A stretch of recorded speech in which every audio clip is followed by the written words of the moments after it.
Headlines प्रायोजक राम बंधू पापड आटा आणि पापड मसाला।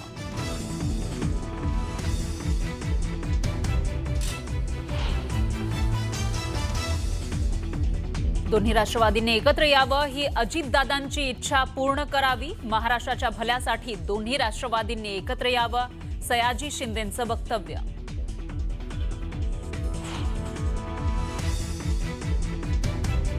अब भाजपा का सत्ता में आने से हमारे अच्छे दिन शुरू हुए, ऐसा नहीं है, उल्टा है।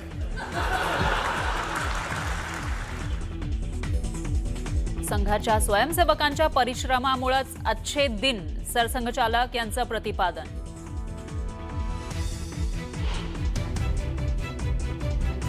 सलमान खानचं स्वागत झालं, म्हणजे यापुढे मुस्लिमांना संघाच्या कार्यक्रमात खुलं आमंत्रण देणार आहात का? मोहन भागवतांनी हे स्पष्ट केलं असतं तर बरं झालं असतं।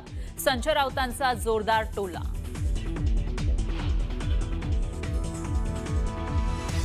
सोलापूरच्या मोहोळमध्ये निवडणुकीनंतर ईव्हीएमच्या पेट्या आढळल्या ढाब्यावर। उमेश पाटलांनी जाब विचारल्यानंतर दोन्ही मशीन घेतल्या ताब्यात। पुन्हा निवडणूक खेळण्याची उमेश पाटलांची मागणी।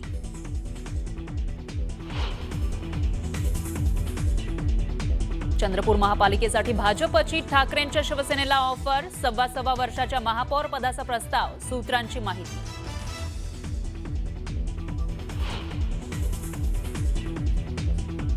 जातनिहाय जनगणनेमध्ये ओबीसी कॉलम नसल्यानं ओबीसी नेते आक्रमक। 17 फेब्रुवारीपासून नागपुरात आंदोलन सुरू होणार। काँग्रेस नेते विजय वडेट्टीवार यांची घोषणा।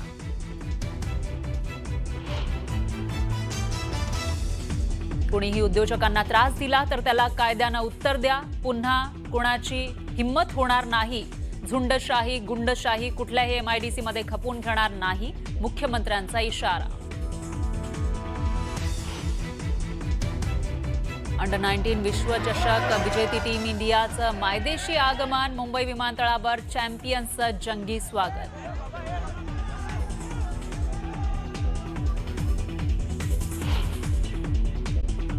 आता बघूयात, अजित पवारांचं विमान अपघातात दुर्दैवाने निधन झालं आणि संपूर्ण राज्यासह देशाला मोठा धक्का बसला। आता अजित पवारांच्या विमान अपघाताबद्दलच्या शंका कुशंका काही थांबायचं नाव घेत नाहीयेत।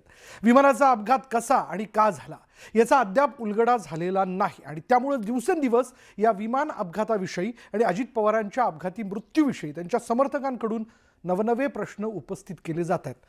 विशेष म्हणजे पवार कुटुंबियांना देखील आता दादांच्या अपघाताविषयी शंका त्यांनी उपस्थित केल्यानं यावरनं राजकारण ढवळून निघालंय।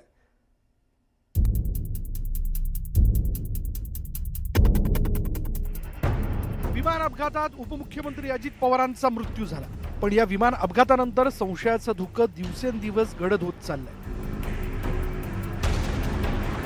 हा अपघात का झाला याविषयी अनेक तर्कवितर्क लावले जात असतानाच शनिवारी अजित पवारांचे पुतणे आणि आमदार रोहित पवारांनीही याविषयी शंका उपस्थित केली होती। डायरेक्टली बम का विषय तो मुझे वहाँ पे कहाँ पे दिखा नहीं, लेकिन अलग तरीके के कुछ विषय जिस पे हम पे शंका है, क्योंकि बम सिर्फ बम नहीं हो सकता, कुछ अलग तरीके का एक विषय होता है जो बम की तरह एक्ट हो सकता है, लेकिन वो किसी राजकीय नेता ने या किसी ने बिठाया नहीं बिठाया क्या है वो हम नहीं बोल सकते। 10 तारखेला विमानाबद्दल ज्या शंका आमच्या मनामध्ये आहेत त्या शंका मी प्रेझेंटेशन नाहीतर प्रेस कॉन्फरन्सच्या माध्यमातून लोकांसमोर तिथं मांडेल। रोहित पवारांनी या संदर्भात 10 फेब्रुवारीला पत्रकार परिषद घेण्याची घोषणा केली, पण आता राष्ट्रवादीचे आमदार अमोल मिटकरींनी दादांच्या विमान अपघाताविषयी आणखी नवे प्रश्न उपस्थित करत व्हीएसआर कंपनीबद्दल शंका उपस्थित केली। पायलट आहेत त्या प्रत्येकाचा 50 कोटी रुपयाचा विमा डिसेंबर 2025 मध्ये उतरवला होता आणि जानेवारी महिन्याच्या 28 तारखेला अशी दुर्घटना घडली। म्हणजे तो जो पायलट होता त्याला हिप्नोटाइज केला गेला होता का, त्याची क्रियाशक्ती किंवा त्याची मानसिकता, जसं लिट्टेंनी राजीव गांधींची हत्या केली, सुसाईड बॉम्ब स्वतः तिथे बनला होता, जो व्हीएसआर कंपनीच्या विमानाचा पायलट आहे याला असं 50 कोटीच्या विम्याचं आमिष की तुम्ही, कारण स्फोट झालेत विमानामध्ये, स्फोट एकामागून एक झाले, त्याच्यामुळे ह्या अँगलनी सुद्धा तपास झाला पाहिजे। केवळ अजित पवारांच्या राष्ट्रवादीतील नेतेच नाही तर विरोधी पक्षातील नेत्यांकडूनही या संदर्भात विविध दावे केल्यानं संशय आणखी बळावला। अपघाताच्या दिवशी अजित पवारांसोबत एकही पीए का नव्हता असा सवाल शरद पवारांच्या राष्ट्रवादीचे खासदार बजरंग सोनवणे यांनी उपस्थित केला.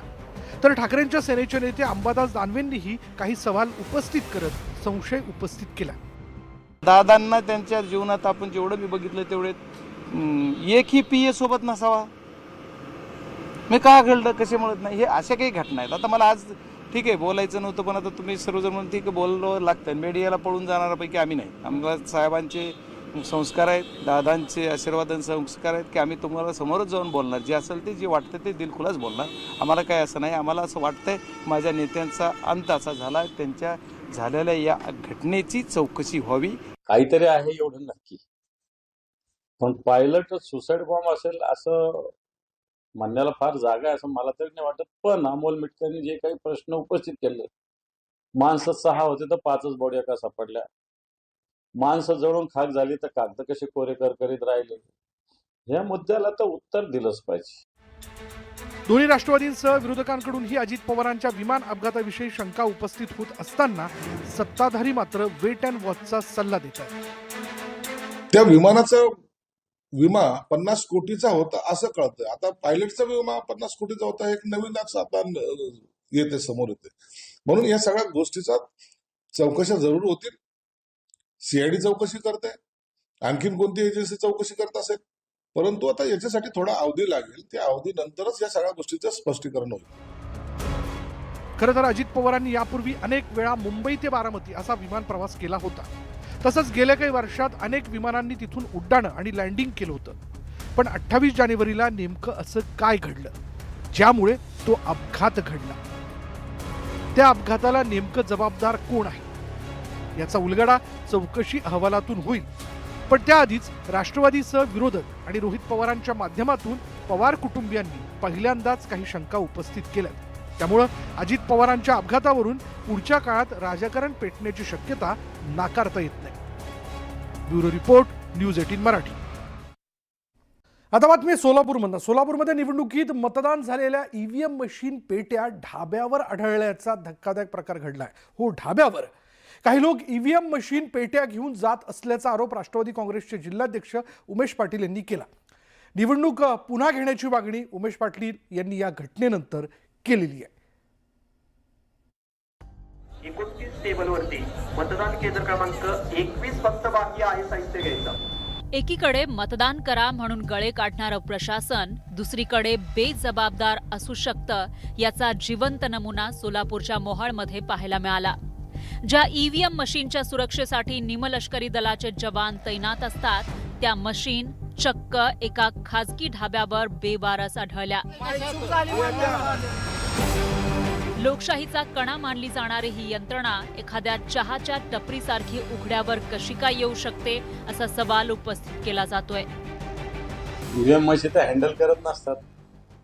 ईव्हीएम मशीनला कोणतं तरी वाहन असतं, जनरली एसटी असते किंवा एखाद्या ठिकाणी एखादं दुसरं वाहन शासकीय नसेल तर एखादा ॲक्वायर केलेलं, हायर केलेलं वाहन असतं. परंतु हे ढाब्यावर ईव्हीएम मशीन कसं, हा प्रश्न आहे. खरं तर ईव्हीएम वर वारंवार अशा पद्धतीनं शंका निर्माण होते आणि याच्यात निवडणूक आयोग स्पष्टपणे दिसतोय की सत्ताधारी पक्षाला काहीतरी काळं करून मदत करतो.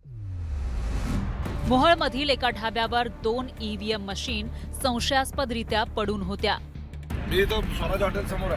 राष्ट्रवादी काँग्रेसचे जिल्हाध्यक्ष उमेश पाटील यांनी ही बाब उघडकीस आणली. निवडणूक आयोगाच्या नियमावलीनुसार प्रत्येक मशीनची हालचाल ही जीपीएस ट्रॅकिंग आणि कडक पोलीस बंदोबस्तात होणं बंधनकारक आहे. मग या मशीन हॉटेलच्या धाब्यावर कशा पोहोचल्या हा प्रश्न आहे. बॉक्सच्या आतमध्ये जे ओरिजिनल वोटिंग झालेलं मशीन आहे ते त्यात ठेवलं गेलं आणि जे याच्यावर ओरिजिनल मतदान झालं ते मशीन या रिझर्व्हच्या बॉक्समध्ये घातलं गेलं. असं तर झालं नाही ना, हे तपासून बघावं लागेल. संबंधित जे कोणी अधिकारी त्या ठिकाणी ज्यांच्या ताब्याचे मशीन होतं त्यांचे कॉल डिटेल चेक केले गेले पाहिजे. ज्या यंत्रणेवर लोकशाहीचं भवितव्य अवलंबून आहे त्याच्या सुरक्षेकडे अशी डोळेझाक होणं सवाल उपस्थित करते. जर ईव्हीएम मशीन ढाब्यावर सापडत असतील तर उद्या निकालही कोणाच्या तरी ड्रॉइंग रूम मध्ये ठरवले जातील का? हा केवळ प्रशासकीय निष्काळजीपणा नाही तर लोकांच्या मतांशी केलेली प्रतारणा आहे. मोहोळची ही घटना म्हणजे लोकशाहीच्या थडग्यावर रचलेला एक क्रूर विनोद आहे.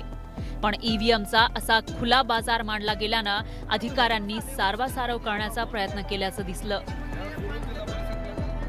तो साधारणतः प्रत्येक गोष्टीचा एक पंचनामा असावा. काय घडलं, कुठे घडलं, किती वाजता घडत आहे. आजकाल व्हिडिओमध्ये सगळं रेकॉर्ड होतं, परंतु काही गोष्टी अनावधानाने राहून जातात. म्हणून आम्ही या घटनेचा पंचनामा केलाय. ती जी टीम आहे म्हणजे झोनल अधिकारी आणि त्यांचे सहाय्यक यांचे पण खुलासे घेतो आहे. वाहन चालकांनी थोडासा हलगर्जीपणा जास्ती केला असं आम्हाला वाटतंय, तर आम्ही त्यांच्यावरती देखील कारवाई